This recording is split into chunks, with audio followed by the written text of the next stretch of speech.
सब लोग video on कर लें, आप लोग वीडियो ऑन कर लो।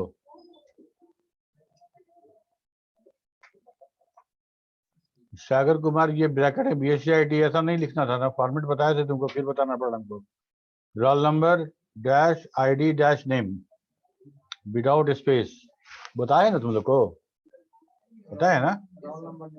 रोल नंबर डैश ID अगर है तो उसके बाद डैश नेम, कोई और करेक्टर नहीं, अंडरस्कोर ब्रैकेट डॉट डॉट ये सब कुछ नहीं, ठीक है। सागर तुम इसको थोड़ा नेक्स्ट टाइम ये नहीं देखना चाहते हैं, सबका एक जैसा फॉर्मेट होगा। और ये यहाँ देखो रोशन राज BSc ID क्यों लिख दी हो,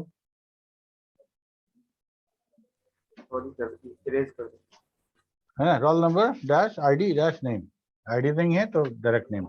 ओके, नेक्स्ट टॉपिक है हम लोग का इंडक्टेंस, ठीक है। नेक्स्ट टॉपिक है हम लोग का इंडक्टेंस या इंडक्टर, ठीक है। क्या होता है इंडक्टर, तो इंडक्टेंस को समझने के पहले हम लोग इंडक्टर समझेंगे। जब इंडक्टर समझेंगे तो इंडक्टर क्या क्या थ्योरी है, आवाज जा रहा है पीछे तक, तो थ्योरी ऑफ इंडक्टर वो देखेंगे हम लोग। उसके बाद हम लोग बात करेंगे तब इंडक्टेंस का। और इंडक्टेंस का दो तरह का होता है, एक सेल्फ इंडक्टेंस होता है, दूसरा म्यूचुअल इंडक्टेंस होता है, ठीक है। बहुत सिंपल है, रोज हम लोग डेली लाइफ में इसका बहुत यूज करते हैं और देखते भी हैं, सिर्फ हमको अभी इसको एक बार समझ लेना है। पहला रूल जो है इंडक्टर का कि अगर when a current is pass through a conductive wire it will generate a magnetic field around it. इससे कितने लोग इत्तेफाक रखते हैं कि अगर तार के अंदर से अगर हम कोई करंट पास करते हैं, उसको कंडक्ट करते हैं, तो वो तार अपने इर्द गिर्द एक मैग्नेटिक फील्ड बनाएगा।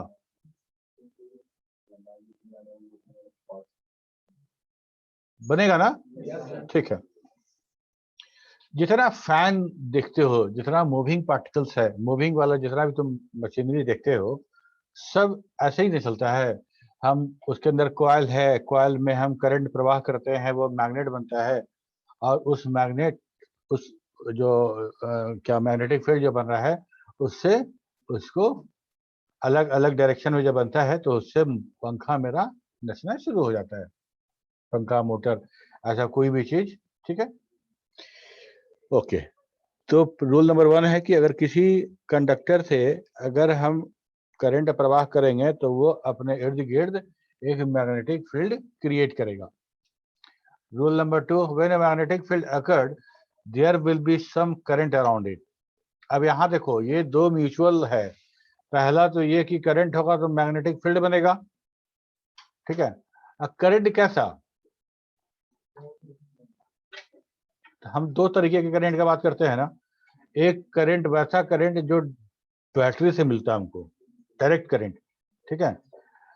और दूसरा वैसा करंट जिसकी पोलैरिटी चेंज होती रहती है, AC करंट, ठीक है। तो AC करंट में डायरेक्शन चेंज होता है करंट का, जो हम ऐसा दिखाते हैं, हम साइन वेव में दिखाते हैं उसको, मतलब समय के कुछ अवधि में, इसके बाद जो रेक्टिफायर पढ़ेंगे ना हम लोग, रेक्टिफायर नहीं डायोड के बाद पढ़ेंगे, तो अलग अलग तरह का करंट होता है। तो क्या हम DC करंट से अगर हम किसी तार में 1.5 वोल्ट का बैटरी लगा दे तो क्या मैग्नेट क्रिएट करेगा वहां पे, नहीं होगा। क्यों नहीं होगा, इसलिए ना कि मैग्नेटिक फील्ड होने के लिए, मैग्नेटिक फील्ड होने के लिए जो हम करंट प्रवाह करेंगे वो चेंज करंट होना चाहिए, हमेशा वो चेंज करता रहे, ठीक है।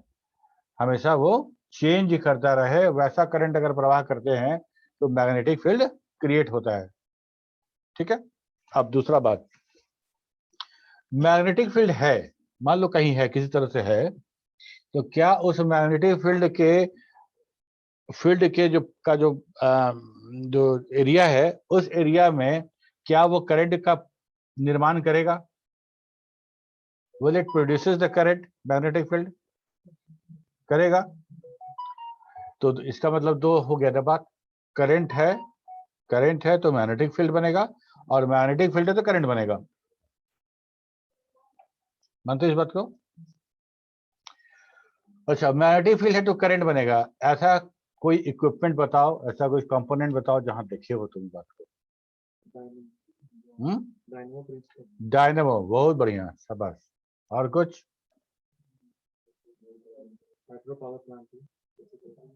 हाइड्रो पावर प्लांट में कैसे? तो डायनेमो ही तो है। अच्छा सिंपल, ये माइक देख रहे हो ना, माइक, ये माइक है। ये माइक में हम लोग क्या कर रहे हैं कि इसके अंदर एक कॉइल है, कॉइल के साथ डायफ्राम लगा हुआ है, ठीक है। और जब हम बोलते हैं तो मेरे आवाज से डायफ्राम हिलता है और वो कॉइल एक मैग्नेट के बीच में ऑसिलेट करता है, ठीक है। तो उससे उसमें करंट बनना शुरू हो जाता है। ठीक ऐसा ही कंस्ट्रक्शन हमारे स्पीकर का भी होता है, वहां भी कॉइल और मैग्नेट है। यहाँ जस्ट अपोजिट डायरेक्शन में काम करते हैं। यहाँ हम बोल रहे हैं तो करंट का निर्माण हो रहा है डायफ्राम हिलने से। वहां करते हैं क्या कि वहां वोल्टेज कुछ देते हैं स्पीकर को, कुछ करंट देते हैं, तो कॉइल में करंट गया और वहीं हमारा मैग्नेट है, तो मैग्नेट और कॉइल ऑसिलेट करता है। उस ऑसिलेट को हम बढ़ा देते हैं स्पीकर के अंदर, वो पेपर लगा के, जैसे कोन जो देखते हो इतना बड़ा सा ऐसा, तो वो जो वाइब्रेट करता है तो हमारे एयर में वो वाइब्रेशन के दौरान वो जो वेव क्रिएट होता है उससे आवाज बनता है। तो दोनों एक ही जैसा है। और क्या हो सकता है जहां हम बताएं कि मैग्नेट के अंदर करंट का प्रवाह होता है? और कोई चीज बताओ। फैन, फैन में तो हम करंट दे रहे हैं तो मैग्नेट बन रहा है, मैग्नेट से करंट कैसे बन रहा है? अच्छा बीएलडीसी मोटर जानते हो? हाँ? अच्छा डीसी फैन जितना भी देखते हो, अभी एटम वर्क का जो पंखा आया तुम देखे हो? आईटीएन थे, आईटीएन बंदा था कोई, नाम नहीं याद हमको। उसने क्या किया कि बीएलडीसी ब्रशलेस डीसी मोटर को यूज करके सीलिंग फैन बनाया, सीलिंग फैन बनाया। और वो सीलिंग फैन एटम बर्ग सबसे पहले बनाया था, पेटेंट भी लिया था, अब और कंपनी बनाना शुरू कर दी है। तो उसमें भी यही बात है, उसमें भी यही है, बहुत बहुत आवाज नहीं होगा, शांत पंखा है और बहुत इलेक्ट्रिसिटी बहुत कम कंज्यूम करता है। इलेक्ट्रिसिटी बहुत कम कम, तुम्हारे घर में जो पंखा होगा नॉर्मल, हमारे घर में, तुम्हारे घर में जो पंखा है वो सब 60+ वाट का है, ठीक है।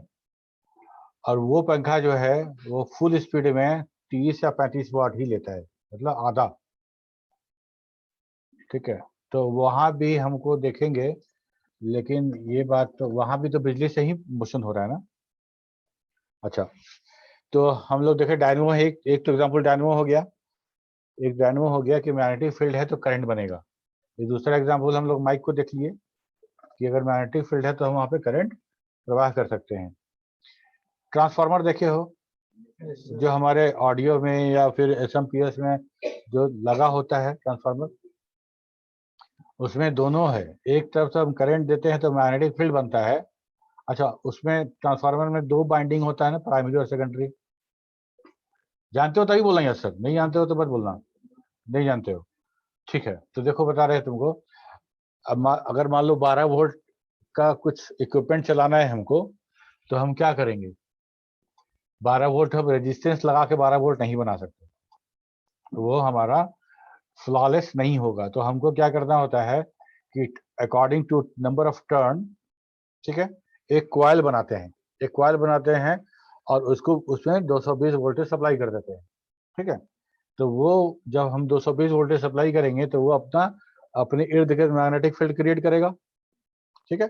उस मैग्नेटिक फील्ड में एक दूसरा कॉइल रख देते हैं, ठीक है, दूसरा कॉइल रख देते हैं और उस तार की मोटाई और उस तार का जो टर्न है, नंबर ऑफ टर्न जो है, वो डिसाइड करेगा कि उस मैग्नेटिक फील्ड से उस कॉइल में कितना करंट बनने वाला है। 2 कॉइल हो गया, पहला कॉइल जिसको हम कनेक्ट कर रहे हैं ग्रिड से, AC 220 वोल्ट से, और दूसरा कॉइल उसके बहुत करीब में रखा हुआ है जिसमें से कि हमको 12 वोल्ट, 16 वोल्ट, 25 वोल्ट जितना का रहेगा टर्न वो बनेगा। ये दोनों कॉइल अलग अलग है, ठीक है। इस दोनों कॉइल को हम लोग अगर इस दोनों कॉइल का हम बात करें तो ट्रांसफार्मर हमारा ऐसे ही बनता है, ट्रांसफार्मर हमारा ऐसे ही बनता है। तो हम सिर्फ घटा ही नहीं सकते, हम लोग बढ़ा भी सकते हैं। हम लोग बढ़ा भी सकते हैं कि 220 इधर से दी है, इधर से 1000 वोल्ट निकाल दी, ठीक है। तो जब हम ज्यादा करेंगे तो बोलेंगे स्टेप अप ट्रांसफार्मर, और जब हम उसका वोल्टेज कम करेंगे तो बोलते हैं उसको स्टेप डाउन ट्रांसफार्मर। हम लोग रेक्टिफायर जब पढ़ेंगे तो इसके बारे में डिटेल पढ़ेंगे। तो दो नियम समझ में आया कि अगर इलेक्ट्रिसिटी पास करेंगे तो मैग्नेटिक फील्ड क्रिएट होगा, और मैग्नेटिक फील्ड है तो करंट प्रोड्यूस करेगा, ठीक है। Rule number 3, when a conductor is kept under a magnetic field and if this magnetic field changes, then EMF generates. This EMF try to pass some current in that conductor. अच्छा, अब अभी हम लोग क्या बोले कि एक तार हम ले रहे हैं और बैटरी से उसके अंदर हम धारा प्रवाह कर रहे हैं, कंडक्ट करा रहे हैं करंट बैटरी से, तो वो मैग्नेटिक फील्ड क्रिएट नहीं कर पाएगा। स्टार्टिंग में जैसे ही टच करोगे तो थोड़ा सा मैग्नेटिक फील्ड बनेगा, उसके बाद फिर नहीं बनेगा। तो जैसे ही कनेक्शन छोड़ाएंगे तो फिर थोड़ा सा मैग्नेटिक फील्ड बनेगा, फिर नहीं बनेगा, ठीक है। ये इसलिए होता है कि हमको समय के साथ साथ चेंज जो हो रहा है करंट, ठीक है, उस चेंजिंग करंट को मतलब चेंज होते रहने वाले करंट का इस्तेमाल हम कर सकते हैं। एकदम कांस्टेंट करंट रहेगा तो उससे हम मैग्नेट नहीं बना सकते, मतलब एसी करंट चाहिए, एसी चाहिए। दूसरा बात कि अगर मैग्नेटिक फील्ड है और उसमें कोई कंडक्टर रख रहे हैं तो कंडक्टर में करंट बनेगा, ऐसा हम लोग रूल नंबर 2 से जाने। लेकिन यहाँ पे भी एक पॉइंट है, अगर मैग्नेटिक फील्ड अगर चेंज नहीं हो रहा है, magnetic field north pole south pole north pole किसी तरह का फील्ड का चेंजिंग नहीं हो रहा है तो करंट भी प्रोड्यूस नहीं करेगा, ठीक है। कहने का मतलब ये कि मान लो कि मेरे पास ये मैग्नेट है, एक मैग्नेट हम कहीं से खरीद के लाए और वहां एक तार का एक हम बना दिए रिंग जैसा, ठीक है, और उसमें कुछ लोड दे दिए, एलईडी जोड़ देते उसमें, और मैग्नेट के पास उसको लेके चले जाएं ऐसे, और मैग्नेट के क्लोज उसको पकड़े हुए हैं, तो क्या मेरा एलईडी बल्ब जल जाएगा? नहीं जलेगा। क्यों नहीं जलेगा?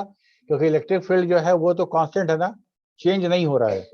लेकिन हम उसी को अगर तार को थोड़ा सा दूर कर दे, हाँ, दूर नजदीक ऐसे से करे, इलेक्ट्रिक फील्ड चेंज महसूस होगा उसको, दूर गया तो कम, फिर नजदीक आया तो ज्यादा। या हम मैग्नेट को रोटेट करना शुरू करते हैं वहां पे, तो मैग्नेटिक फील्ड चेंज हो रहा है, निरंतर चेंज होते मैग्नेटिक फील्ड के कारण हमारे उस कॉइल में करंट प्रोड्यूस हो जाएगा, ठीक है। बड़ा अच्छा एक प्रयोग पिछले बैच को दिखाए थे, बताए थे, दिखा नहीं पाए थे। एक छोटा सा जो मैग्नेट मिलता है, निगोडियम मैग्नेट, छोटा सा बटन जैसा होता है, और एक धागा का रील जो होता है वो, उसके ऊपर पंखा का जो वायरिंग होता है वो वाला कॉइल लपेट दिए 15 या 20 बार, अच्छा याद नहीं है, 15-20 बार लपेट के, और कॉर्नर पे चूंकि वार्निश लगा होता है, कॉर्नर को साफ करके उस पर एलईडी बल्ब जोड़ दो, या कुछ और लोड भी दे सकते हैं क्योंकि एसी करंट है ना। डायोड जोड़ने के बाद एक एलईडी जोड़ दिए और उसके अंदर एक मैग्नेट डाल दिए, ठीक है, और दोनों सिरा बंद करके उसको ऐसे से हिलाओगे तब करंट प्रोड्यूस होगा और वो बल्ब जो लोड लगाए हैं वो ग्लो कर जाएगा, ठीक है। क्यों हो रहा है ऐसा? क्योंकि हम जब उसको शेक कर रहे हैं तो मैग्नेट ऊपर से नीचे, नीचे से ऊपर से जा रहा है, ठीक है। तो उससे क्या हो रहा है कि हमारा करंट बन रहा है। अच्छा, अब एक और सवाल, अगर मान लो हम ऐसे से हिलाए और ऐसे से हिलाए तो किसमें करंट ज्यादा बनेगा? जोर से हिलाने में ज्यादा बनेगा, ठीक है। मतलब rate of change of the magnetic field और rate of the change of electricity current, ये भी बहुत इंपॉर्टेंट है मैग्नेटिक फील्ड क्रिएट करने के लिए, इलेक्ट्रिसिटी फील्ड क्रिएट करने के लिए। जैसे समझो यहाँ पे कॉइल रखा हुआ है, यहाँ पे कॉइल रखा हुआ है, और उस कॉइल से कुछ लोड हम लगा दिए, मीटर लगा दिए कितना वोल्टेज बनेगा वो निकलने के लिए, और मेरे हाथ में मैग्नेट है, यहाँ पे थोड़ा दूर पे है, हम उसको धीरे धीरे नजदीक लेके जा रहे हैं, धीरे धीरे नजदीक लेके जा रहे हैं तो मैग्नेटिक फील्ड चेंज हो रहा है, कॉइल के लिए चेंज हो रहा है ना। दूर थे तो कम था, जैसे नजदीक करते गए तो हुआ, एक केस ये है। दूसरा केस कि हम उस मैग्नेट को बहुत फास्ट लेके चले गए वहां पे, दूसरा केस ये है। तो rate of change of magnetic field किसमें ज्यादा है? फास्ट लेके गए, सेकंड वाला। तो rate of change of magnetic field ज्यादा है तो यहाँ पे करंट ज्यादा बनेगा। ठीक है, तो इसीलिए देखो हम लोग देखते हैं कि जब जनरेटर में बहुत ज्यादा लोड दे दिया जाता है तो देखोगे हल्का हल्का फ्लिकिंग करना शुरू हो जाता है, और एक लिमिट से अगर आरपीएम कम रहे जनरेटर का तो हमको करंट कम मिलेगा। ठीक है, हम तुमको रियल लाइफ का एग्जांपल दे रहे हैं इसलिए कि तुमको समझ में आया कि क्या कहना चाह रहे हैं, तुम देख सको वहां पे वो चीज ऐसा होता है। अच्छा, बजर वाला या वो जो हैमर वाला जो घंटी होता है, कॉलबिल होता है, कभी देखे हो?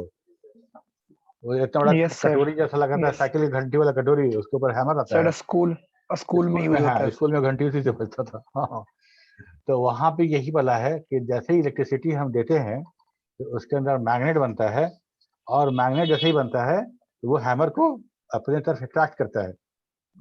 अट्रैक्ट करता है इतना फास्ट कि वो टक्कर होता है उसका उस ऑब्जेक्ट पे, जो कटोरी जैसा जो बना हुआ है उस पर टक्कर होता है। लेकिन क्या होता है ना, टक्कर के लिए जैसे ही वो आगे बढ़ता है तो हमारा सप्लाई जो है वो ब्रेक हो जाता है। ठीक, उससे होते हुए सप्लाई आ रहा है मेरा, मतलब ये हैमर है, ये हैमर है और हैमर से ही करंट सप्लाई हो रहा है। तो जैसे ही मैग्नेट बना तो ये घिंचा गया तो यहाँ से छूट गया, तो कनेक्शन लूज कर गया। जैसे ही कनेक्शन लूज किया तो मैग्नेट बनना ही बंद हो गया, फिर वापस अपनी जगह पे आ गया। जैसे ही अपनी जगह पे आया फिर कनेक्शन चालू हो गया, फिर मैग्नेट बन गया, फिर आगे, ऐसा ऐसा टन टन टन टन करता रहता है। ठीक है, अब देखो इंडक्टर के बारे में बात करते हैं कि हम जिस तार में करंट प्रवाह कर रहे थे और उस तार को कह रहे थे कि उस तार के इर्द गिर्द मैग्नेटिक फील्ड क्रिएट हो रहा है। ओके, अब हम क्या किए, उस तार को लपेट के स्प्रिंग जैसा बना दिया। इतना बड़ा तार था उसको छोटा सा इतना बना दिए, तब मैग्नेटिक फील्ड मेरा स्ट्रांग हुआ कि वीक हो जाएगा? स्ट्रांग हो इतना जाएगा दूर सर। वाला मैग्नेटिक फील्ड अब इतने छोटे से सेक्शन में आ गया। ठीक है, इंडक्टर स्ट्रांग हो इफ जाएगा। अ टाइम, कुछ बोले कब की? सर आप बोले ना स्ट्रांग, उसमें स्ट्रांग हो जाएगा सर, उसको यदि सोलेनॉइड के फॉर्म में बना देंगे तो। सोलेनॉइड के फॉर्म में कैसे बना दोगे? सर आप बोले ना एक लंबा वायर है उसको सर्कल टाइप में, हाँ हाँ हाँ हाँ, तो उसमें मैग्नेटिक फील्ड ज्यादा बनेगा। नेगेटिव फील्ड ज्यादा बने तो यही तो इंडक्टर यही ना है। इंडक्टर यही है कि हम उसको जब हम गोल स्प्रिंग जैसा बनाते हैं तो हमारा मैग्नेटिक फील्ड स्ट्रांग तो होता है, ठीक है, लेकिन वही इंडक्टर नेगेटिव फील्ड बनने वाली जो बात तुम कह रहे हो, इसी से एनर्जी भी स्टोर हो जाता है वहां पे। ठीक है, इसी से एनर्जी भी स्टोर होता है, और यही हम लोग का जो अभी एक हम लोग यूज करते हैं किचन में, माइक्रोवेव। माइक्रोवेव नहीं, अरे देखो ना, इंडक्शन चूल्हा, इंडक्शन जो अच्छा हम अच्छा, यूज करते हैं, यस सर। कहते हैं ना, तो इंडक्शन जो स्टोव है हमारा, उसमें पूरा का पूरा यही वाला कंसेप्ट वहाँ यूज होता है। Yes sir. यही वाला वहाँ पे यूज होता है।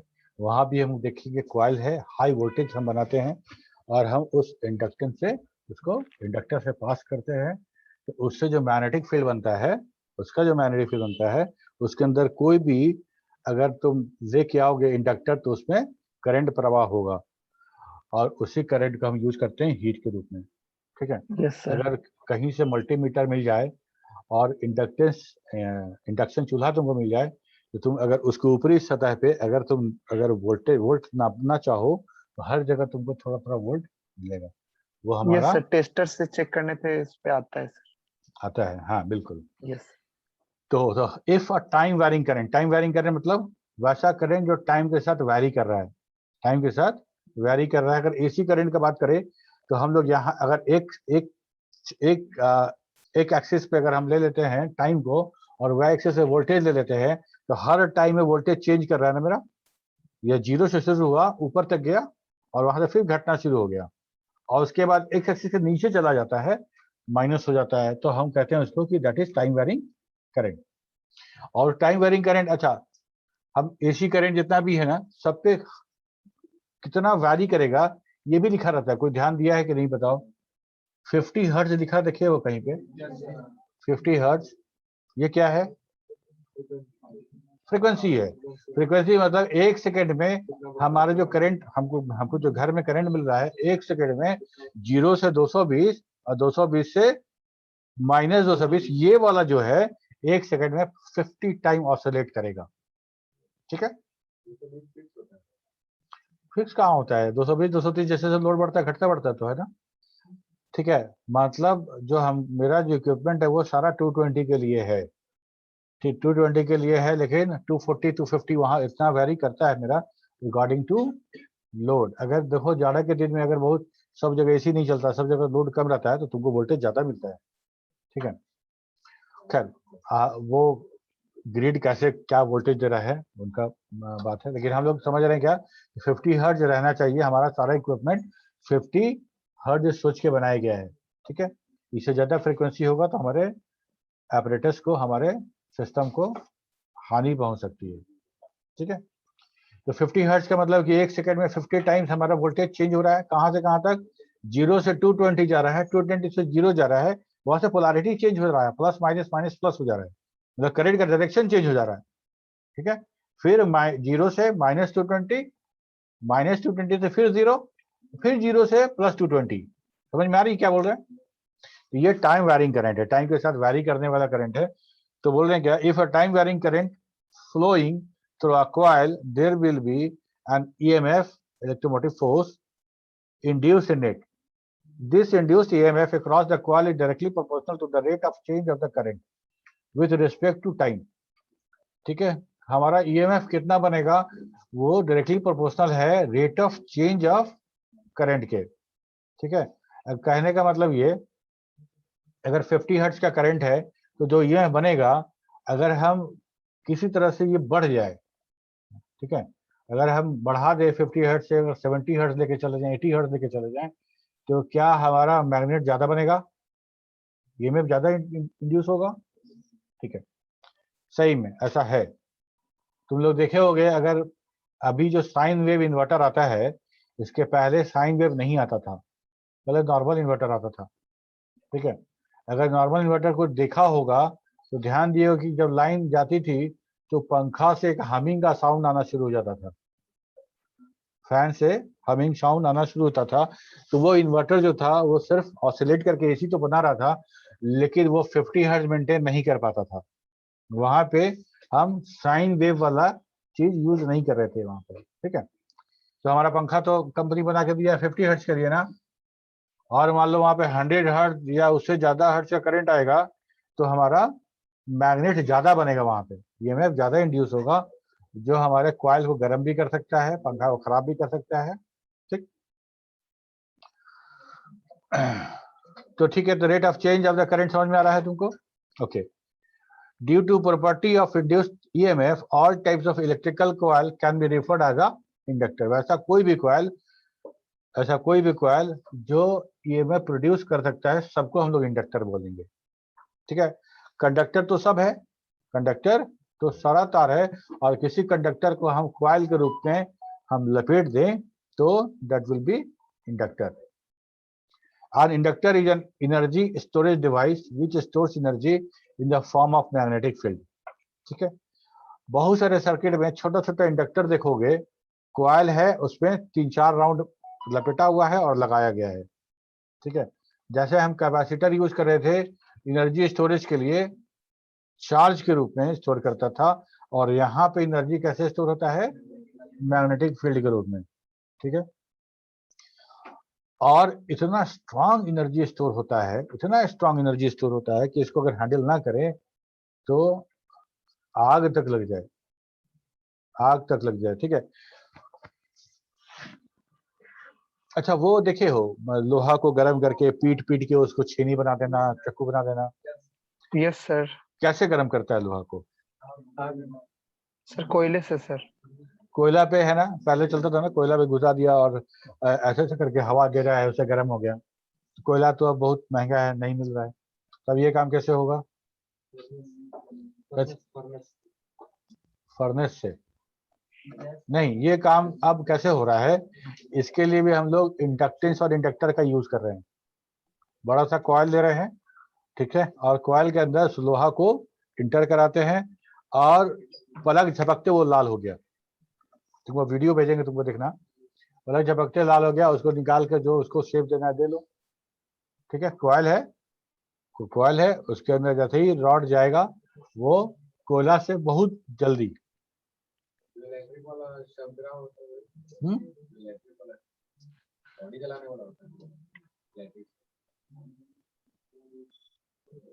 वहां नहीं, वो नहीं, वहां पे तो वो हीटर वाला एलिमेंट लगा रहता है। तो पैटर्न दिख रहा है पटना में, उसको उसी से होता है, इंडक्शन से पाइप सील करता है। नहीं देखे हैं, देखे नहीं है।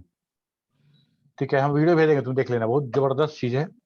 और हाँ, तो inductor is energy storage device. एक नंबर का क्वेश्चन यहाँ पे ये बनता है कि इंडक्टर एनर्जी स्टोर किस फॉर्म में करेगा, मैग्नेटिक फील्ड के रूप में। कैपेसिटर एनर्जी कैसे स्टोर करेगा, किस रूप में, चार्ज के रूप में। ठीक है, ये देखो हमारा मैग्नेट, ये हमारा इंडक्टर है, और हम अगर इधर से करंट का प्रवाह करते हैं तब होता क्या है, देखो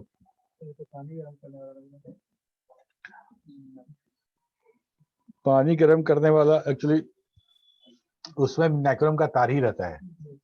हाँ, तो मान नाइक्रोम का तार अगर हमको चाहिए कि इतना रेजिस्टेंस हम क्रिएट कर सकें ताकि मेरा फ्यूज ना उड़े, ठीक है, और तो हमको क्या बहुत बड़ा तार देना पड़ेगा, तो उतना बड़ा तार हम लेंगे और गर्म भी बहुत दूर तक होगा, तो हम उतना बड़ा तो अपना बर्तन लेके तो आएंगे नहीं, उसको भी ऐसे स्प्रिंग से बना देते हैं ताकि एक जगह वो काम करे। ठीक है, उसका रेजिस्टेंस बहुत हाई होता है। खैर, यहाँ पे उसी तार को, तांबे के तार को जिसको इंडक्टर कह रहे थे, इसको हम लोगों ने कॉइल के जैसा लपेट दिया है। अब देखो यहाँ से जब प्रवाह होगा करंट का तो तार से ऐसे करके जाएगा। जब यहाँ पे करंट पास कर रहा है तो हम लोगों ने क्या किया कि जब करंट पास करेगा, जब हम कहीं से करंट को, टाइम वेरिंग करंट को पास कराएंगे, तो अगल बगल वाले, अगर उसका जो ईएमएफ क्रिएट होगा उस ईएमएफ के अंदर में जो भी इंडक्टर होगा वो वहां पे कुछ वोल्टेज प्रोड्यूस करेगा। बोले थे, गुड। अब ध्यान दो, ये वाला जो जहां एरो दिख रहा है तुमको, यहां से करंट पास कर रहा है, तो और टाइम वेरिंग करंट है, तो इसके इस तार के इस पोजीशन के इर्द गिर्द मैग्नेटिक फील्ड बनेगा ना। ठीक है, जैसे जैसे ये क्रॉस करता रहेगा वो मैग्नेटिक फील्ड शिफ्ट होता रहेगा। लेकिन अभी हम लोग इस पे यहाँ बात कर रहे थे, यहाँ पे मैग्नेटिक फील्ड क्रिएट हुआ और ये मैग्नेटिक फील्ड हम रेड से दिखा रहे थे तुमको। इस मैग्नेटिक फील्ड के अंदर अगर कोई इंडक्टर आता है तो उसमें इलेक्ट्रिक फील्ड बनेगा। समझ में आ रही बात? अच्छा, अब यहाँ पे देखो, ये करंट का प्रवाह यहाँ हो रहा है, इसके कारण इस कुंडली में, इस सर्किल में करंट बन रहा है। ठीक है, और जब होता क्या है कि जिस डायरेक्शन में करंट का प्रवाह होता बढ़ रहा है, और जब मैग्नेटिक फील्ड क्रिएट होगा, ठीक है, तो मैग्नेटिक फील्ड इस करंट के प्रवाह के अपोजिट डायरेक्शन में मैग्नेटिक फील्ड बनेगा। ठीक है, अब बताओ, अगर ये मैग्नेटिक फील्ड जार बन रहा था और ये मैग्नेटिक फील्ड, ये यहाँ पे एक दूसरा वोल्टेज क्रिएट हुआ और ये वोल्टेज इसके अपोजिट डायरेक्शन में है, तो यहाँ पे जो वोल्टेज मिलेगा तो सप्लाई किया तो वो मिलेगा या कब मिलेगा, कब मिलेगा, कब मिलेगा। गुड, चलो यहाँ पे ये हम दिखा रहे हैं तुमको, ये हमारा करंट जा रहा है, इधर से करंट ऐसे जा रहा है, तो हम यहाँ पे दिखा रहे हैं कि मैग्नेटिक फील्ड क्रिएट हो रहा है। ओके, तो अब थ्योरी ऑफ इंडक्टर, यहाँ तक तो बेसिक था, जो हमको समझना था, हम जानते हैं, पढ़ा हुआ तुम लोग कभी। A current through a conductor produces a magnetic field surround it. The extent of this magnetic field depends upon the value of current passing through the conductor. If the current through the coil gets changed, the magnetic flux produced by it will also get changed at the same rate. जैसे जैसे rate से हमारा current आगे पीछे होगा, मतलब घटेगा बढ़ेगा, वैसे वैसे हमारा मैग्नेटिक फील्ड भी घटेगा बढ़ेगा। if this flux already surrounds the coil, this changing flux links to coil. Now, according to Faraday law of electromagnetic induction, if changing flux links with a coil, there will be an induced EMF in it. As per the Lenz law, दो law देख रहे हैं, एक तो हम लोग Faraday law से हम समझ गए इस बात को कि अगर फ्लक्स चेंज कर रहा है तो जो लिंक कॉइल है वहां भी उसका ईएमएफ उसको भी फ्लक्चुएट होता मिलेगा, घटेगा बढ़ेगा. As per the Lenz law, this induced EMF oppose the current passing the conductor. क्योंकि जो ईएमएफ बन रहा है उसी में करंट पास हो रहा है, तो जो ईएमएफ बना आगे वाला वो अपोजिट डायरेक्शन में होने के लिए जो करंट हम पास कर रहे हैं उसको अपोज करेगा. Oppose the current passing the conductor, that is the induced EMF is in opposite of the applied voltage across it. ठीक है, ये बात समझ में आ गई कि जिस कुंडली से वोल्टेज जा रहा है उसके नेक्स्ट कुंडली में, नेक्स्ट रिंग में जो वोल्टेज प्रोड्यूस होगा ईएमएफ के कारण वो इस करंट की उल्टी दिशा में होगा, और जितना वोल्टेज, जितना पोटेंशियल डिफरेंस वहां बनेगा वो इसको अपोज करेगा करंट को प्रवाह होने में. फैराडे लॉ में हम बात करते हैं कि लॉ ऑफ इलेक्ट्रोमैग्नेटिक इंडक्शन में कि अगर फ्लक्स चेंज हो रहा है, मतलब मैग्नेटिक फ्लक्स अगर चेंज हो रहा है जो एक कॉइल को लिंक किए हुए, जो कॉइल में है, मैग्नेटिक फ्लक्स इसको बोलते हैं. देखो ये जो हम दिखा रहे हैं ना, ये फ्लक्स है. जो मैग्नेटिक फील्ड जो बन रहा है that is the magnetic flux, वो मैग्नेटिक फील्ड हम बन रहा है. ठीक है. हाँ, अभी तुम्हारा कौन सा कार आया है इलेक्ट्रिक वाला कार? टेस्ला. तो मैग्नेटिक फ्लक्स का जो यूनिट है वो भी टेस्ला ही है. ठीक है, श्योर हमको लग रहा है टेस्ला ही है, और मैग्नेटिक फ्लक्स का जो यूनिट है दैट इज आल्सो टेस्ला. तो इलेक्ट्रोमैग्नेटिक इंडक्शन का जो फैराडे का लॉ था कि अगर हम बात करें कि फ्लक्स चेंज हो रहा है जो एक लिंक कॉइल को लिंक किए हुए हैं, अगर मैग्नेटिक फ्लक्स, वैसा मैग्नेटिक फ्लक्स जो कॉइल को लिंक किए हुए है, अगर मैग्नेटिक फ्लक्स चेंज कर रहा है तो जो ईएमएफ इंड्यूस होगा वो भी चेंज होगा. ठीक है. अब यहाँ देखो बात करते उसी चीज को, लेंज लॉ और फैराडे लॉ को हम लोग एक साथ लिखेंगे. We know that the induced EMF across a coil is directly proportional to the rate of change of the current through it. This proportionality constant is, that relation is known as the inductance. जैसे हम बोल रहे हैं V समानुपाती है, directly proportional है di by dt. di by dt मतलब हाँ स्मॉल आई से दिखा रहे हैं वो छोटे करंट के चेंज होने को जो टाइम के अनुसार चेंज हो रहा है. ठीक है, आई लिखते हैं ना, एम्पियर आई, स्मॉल आई और स्मॉल टी, मतलब हर छोटे छोटे अंतराल में जो करंट में चेंज हो रहा है. ठीक है ना, तो टाइम वेरिंग करंट हम दिखा रहे हैं ऐसा डी बाई डी टी. तो क्या बोल रहे हैं कि V जो है वो डायरेक्टली प्रोपोर्शनल है टाइम वेरिंग करंट के, मतलब डी बाई डी टी. अगर इसको अगर हम जो प्रोपोर्शनलिटी कांस्टेंट लगाएं L, तो L V बराबर L by D by D T हो जाएगा, और L को निकालें तो V बटा वोल्टेज है ये बाई वो rate of change D by D T. समझ में आ रही है डी बाई डी टी? समझ में आया? गुड. तो इंडक्टेंस जो L जो लगाए हैं हम लोग, तो प्रोपोर्शनलिटी कांस्टेंट है दैट इज L, यही इंडक्टेंस हमारा. Inductance L is actually a measure of an inductance resistance to the change of the current flowing through the circuit. So in other words, inductance is a name given to the property of a component that opposes the change of current flowing through it. Unit of inductance is Henry. ठीक है, H से दिखाएंगे इसको.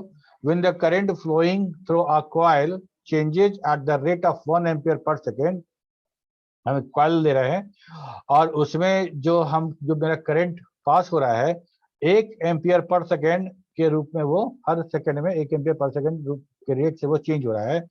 And this change induce the voltage of 1 volt, then inductance is 1H. ठीक है, D by D T. तो अब तो बात समझ में आ गया कि हम इंडक्टेंस किसको कह रहे हैं, इंडक्टर किसको कह रहे हैं। ठीक है, अगर मान लो कि हम कोई तार ले, इंडक्टर ले, और हम जो वोल्टेज अगर हम उसमें सप्लाई करते हैं तो हमको इमीडिएट वोल्टेज नहीं मिलता है, वो वोल्टेज को रोक देता है।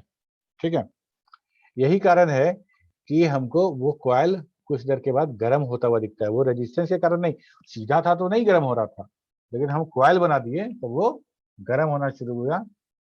दो तरह का इंडक्टेंस हम लोग देखते हैं, देखेंगे अभी। एक है सेल्फ इंडक्टेंस। सेल्फ इंडक्टेंस मतलब जिस तार में करंट का प्रवाह हो रहा है वही ईएमएफ प्रोड्यूस कर रहा है। ठीक है, तो अगर मान लो हम तार हैं और हमें कंडक्ट करा रहे हो, और जो ईएमएफ हम प्रोड्यूस कर रहे हैं, तो ईएमएफ हमको जो मिल रहा है तो ये ईएमएफ मेरे ही द्वारा प्रोड्यूस किया गया है। ठीक है, दैट इज सेल्फ इंडक्टेंस। अगर मान लो जैसे हम ट्रांसफार्मर की बात किए, ये एक प्राइमरी कॉइल में हम करंट का प्रवाह कर रहे हैं और सेकेंडरी कॉइल जो है उससे हम वोल्टेज ले रहे हैं। दोनों कॉइल अगल बगल रखा हुआ है, टच नहीं किया है, टच नहीं है, दोनों अगल बगल है। तो पहला वाला कॉइल जो था मेरा प्राइमरी कॉइल, उससे जो ईएमएफ प्रोड्यूस हुआ, उस ईएमएफ के रेंज में दूसरा वाला कॉइल आ गया, तो उस ईएमएफ के कारण दूसरे वाले कॉइल में वोल्टेज जनरेट हो गया। तो इसको बोलेंगे हम लोग म्यूचुअल इंडक्टेंस। ठीक है, म्यूचुअल मतलब एक का ईएमएफ दूसरे में काम कर रहा है। Self inductance, when time varying current flows in coil, the time varying flux is produced, and this varying flux will link with the coil itself, and as a result there will be EMF induced in the coil itself. It is called self inductance. ठीक है, अभी हम लोग देखे थे ये वाला। मान लो हम बता रहे हैं कि हम आई करंट का यहां से पास करा रहे हैं, तो ये कौन है? सुधांशु कुमार सिंह। अभी आ रहा है, इतना लेट? देख लो, सब कैमरा ऑफ कर दिया है, देखो पढ़ाने में हम सबको निकाल दे। अब जिसका इसका कैमरा ऑफ होगा ना उसका अटेंडेंस ही नहीं बनाएंगे। देखो,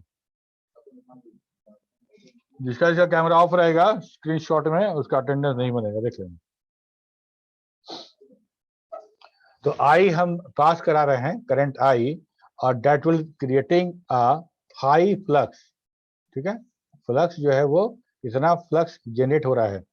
तो di by dt, that is time varying current, produces the d phi by dt। अगर हम उस छोटे छोटे करंट के को अगर कंसीडर करें जो समय के साथ चेंज हो रहा है, मतलब di। ठीक है, तो di जैसे मतलब करंट थोड़ा चेंज हुआ तो फ्लक्स भी थोड़ा चेंज हो गया, फिर करंट थोड़ा चेंज हुआ तो फिर फ्लक्स थोड़ा चेंज हो गया। ठीक है, तो फ्लक्स जैसे जैसे चेंज हो रहा है वैसे वैसे मेरा जैसे जैसे करंट चेंज हो रहा है वैसे फ्लक्स भी चेंज हो रहा है। तो उस छोटे से चेंज को हम लोग लिख रहे हैं di। ठीक है, तो अगर हम बात करें कि छोटे से फ्लक्स मतलब di by dt में जो टाइम वेरिंग करंट है, तो हमारा टाइम वेरिंग फ्लक्स भी होगा, तो d phi by dt लिख देते हैं इसको। ठीक है, तो अकॉर्डिंग टू फैराडे लॉस क्या हो जाएगा? v बराबर n मतलब number of turn, d phi by dt, that is the equation 2। अब यहाँ बाई कंबाइनिंग इक्वेशन 1 एंड 2, पहला वाला जो आया था L di by dt जो निकाले थे वहां पे बराबर n dq by dt हो गया। तो सॉल्व करने के बाद हमको जो मिलता है जो सेल्फ इंडक्टेंस का फॉर्मूला, वो मिलता है L बराबर n phi by I। ठीक है, L हो गया मेरा सेल्फ इंडक्टेंस, n हो गया number of turn off the coil, phi हो गया मैग्नेटिक फ्लक्स, I मतलब एम्पियर मतलब करंट। ठीक है, ये हो गया हमारा मैग्नेटिक फ्लक्स इंडक्ट। ठीक है, इसके बाद है हम लोग का टाइम है ना, बच रहा है, हो जाएगा 2 मिनट की बात है। म्यूचुअल इंडक्टेंस, म्यूचुअल इंडक्टेंस मतलब एक कॉइल उसका ईएमएफ दूसरे को मिलेगा और दूसरा उसके लिए वोल्टेज प्रोड्यूस करेगा। When time varying flux flow in a coil, it produces time varying flux. This time varying flux may link with another near coil. Due to this flux linkage, there will be induced EMF in the second coil. This type of inductance is called mutual inductance। ठीक है, ऐसा देखो, ये हमारा एक coil है। ठीक है, N1 नंबर, इसका नंबर है। इसमें हम एक करंट का प्रवाह करते हैं। ठीक है, और इस करंट के कारण ये जो सर्किल दिख रहे हो, ये ईएमएफ प्रोड्यूस है इस कॉइल का। ठीक है, इस कॉइल का ईएमएफ प्रोड्यूस है, उस ईएमएफ में ये वाला कॉइल आ रहा है। ठीक है, एक कॉइल यहाँ पे हमको मिल रहा है, तो यहाँ पे इस दोनों छोर पे हमको टाइम वेरिंग करंट मिलेगा। क्यों? क्योंकि यहाँ से टाइम वेरिंग करंट मिल रहा, भेज रहे थे, उससे जो ईएमएफ क्रिएट हो रहा था that is also time varying EMF d phi. ठीक है, और जो टाइम वेरिंग ईएमएफ के कारण हमको टाइम वेरिंग करंट यहाँ पे मिलेगा। ठीक है, सर N2 भी तो एक ईएमएफ क्रिएट करेगा, N2 N2 भी एक ईएमएफ क्रिएट करेगा ना, उससे इलेक्ट्रिसिटी मिल रहा है तो। N2 तो प्रोड्यूस ना कर रहा है, एक बार में दो काम तो होगा नहीं। जैसे हम अगर मान लो कोई कॉइल है, उसमें हम करंट का प्रवाह किए तो मैग्नेटिक फ्लक्स बनाया। ठीक है, मैग्नेटिक फ्लक्स के अंदर दूसरा वाला कॉइल हमको मिल गया, तो उस मैग्नेटिक फ्लक्स के कारण इसमें प्रोड्यूस हो गया, और उस करंट के कारण अब होता क्या है ना कि ऐसा वाला जब भी सिनेरियो देखोगे ना, तो इसमें हम लोग आयरन कोर से सील कर देते हैं, उसको आयरन कोर से सील कर देते हैं। अगर ना सील करें तो ये बहुत जल्दी बर्न हो जाएगा, उस इंडक्टेंस के कारण, जो उसके कारण ये तुरंत बर्न आउट हो जाएगा। ठीक है, तो अगर इसका कुछ इंडक्टेंस बन रहा होगा और हमको लगता है कि अगर इसके अंदर करंट प्रवाह हो रहा है, तो हो सकता है कि ये भी कुछ ना कुछ ईएमएफ क्रिएट करे। तो इस ईएमएफ को हम शॉर्ट कर देते हैं ट्रांसफार्मर के केस में, उसको नेगेटिव पॉजिटिव टर्मिनल मिला के। ठीक है, क्यों, क्या होगा ना कि इसका ईएमएफ बनेगा तो इसको फिर इसको अपोज करेगा, और ये अपोज में क्या होगा ना, इतना हीट जनरेट हो जाएगा कि हमारा कॉइल जल जाएगा। ठीक है, तो I1 is current passing through coil 1 due to this flux created in coil 1 is Q11। ठीक है, इसमें बन रहा है जो फ्लक्स वो है Q11, and in coil 2 is Q12, यहाँ 12। N1 and N2 is the number of turns in the both coil respectively। ठीक है, तो वोल्टेज जनरेटेड इन coil 2 बराबर V2 वोल्टेज 2 बराबर N2 number of coil in second coil dq by dq12 flux बटा dt। ठीक है, ये dq12 जो लिखे ना हम लोग, इसका नाम ही लिखे हम लोग, यहाँ जो है q है, तो इसका अगर टाइम वेरिंग देखेंगे तो स्मॉल चेंज है, मतलब dq12।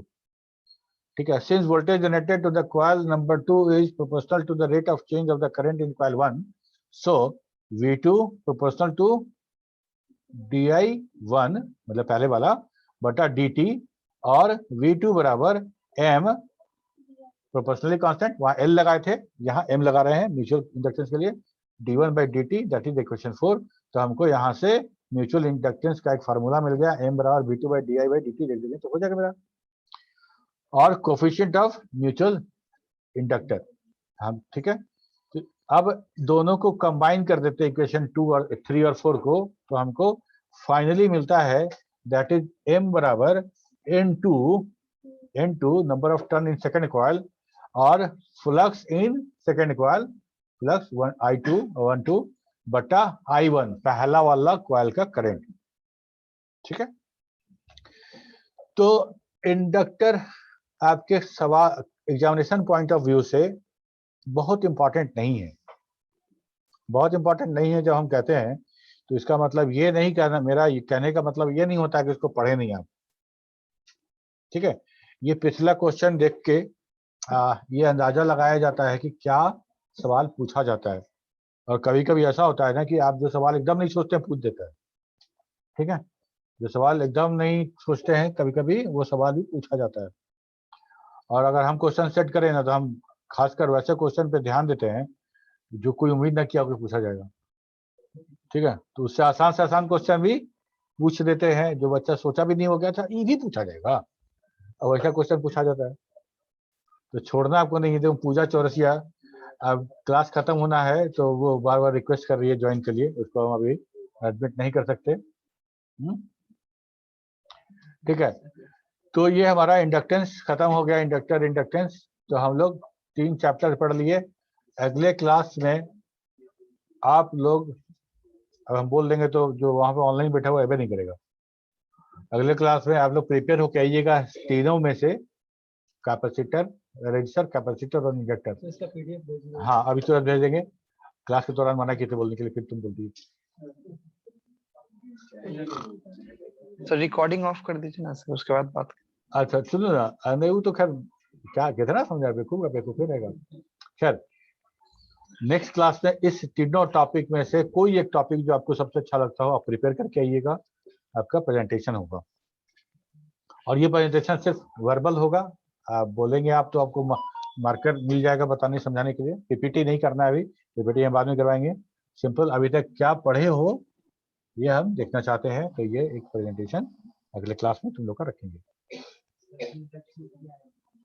ठीक है, चलो फिर हम क्लास यहीं पे आज के लिए यहीं पे, अगले क्लास में मिलते हैं फिर हम लोग।